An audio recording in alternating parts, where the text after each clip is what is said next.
So when I say employee code of conduct, what pops into your head? Probably some thick, dusty binder of rules, right? Something you sign on your first day and then totally forget about. But what if we flip that on its head? What if that document wasn't just a rule book, but was actually the blueprint for building an amazing place to work? That's what we're going to dive into. Just for a second, think about where you work. Is that code of conduct something people actually talk about? Does it shape how you all work together, or is it just kind of there? This is the big question, because honestly, getting this right can completely change the game for a company. And look, this isn't just some fluffy, feel-good idea. We've got the data to back it up. Get this. A whopping 82% of employees believe a code of conduct makes their workplace better. 82%. That's huge. It shows that when expectations are clear, people feel safer, more connected, and they actually know what the company stands for. It's way more than just paperwork. To really get our heads around this, we're going to stick with one big idea today.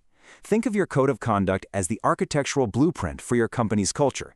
It's the detailed plan, the master design, that shapes the entire feel and function of your workplace. You know, you can't build a great structure without a rock-solid foundation. So before we start putting up the walls, let's get crystal clear on the basics. What exactly is a code of conduct, and why is it so incredibly important to get it right? So at its heart, it's a formal document. It lays out the company's big picture stuff, its values, its mission. But here's the magic part. It translates all that into clear, everyday expectations for how people should act. It's a guideline and a compliance tool all rolled into one, which pretty much gets rid of any confusion. So why does this matter so much? Well, it creates this awesome ripple effect.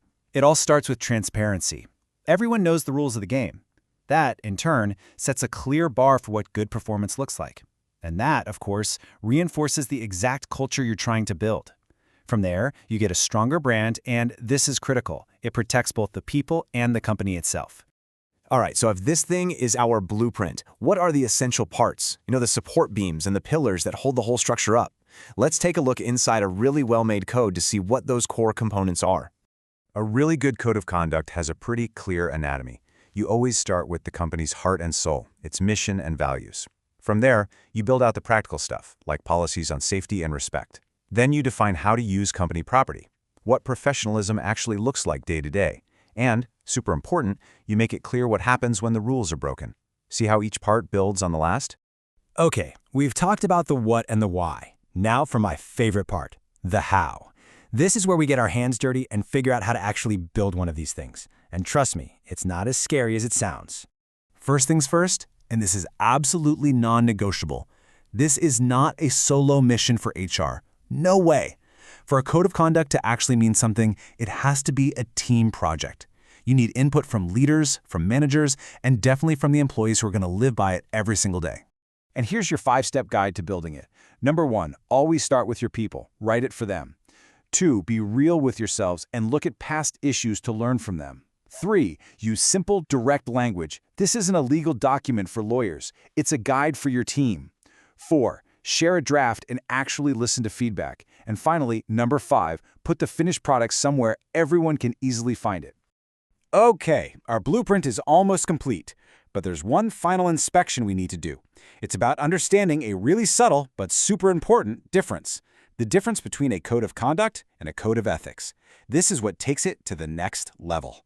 And this is where our whole blueprint metaphor just clicks into place. The code of conduct, that's the blueprint. It's got the specific, concrete rules. It tells us what we must do. But the code of ethics, that's the culture. It's the feel of the building once it's built. It's about the big ideas and values that guide our choices. It's not about what we must do, but about who we aspire to be. You really need both. When you boil it all down, it comes to this. A code of conduct is so much more than a policy. It's a promise, written down for everyone to see. It's the company saying, hey, this is who we are, this is what we believe in, and this is how we're going to hold ourselves to that standard. So I'll just leave you with this one question to chew on. Go take a look at your own company's blueprint, its code of conduct. Is it clear?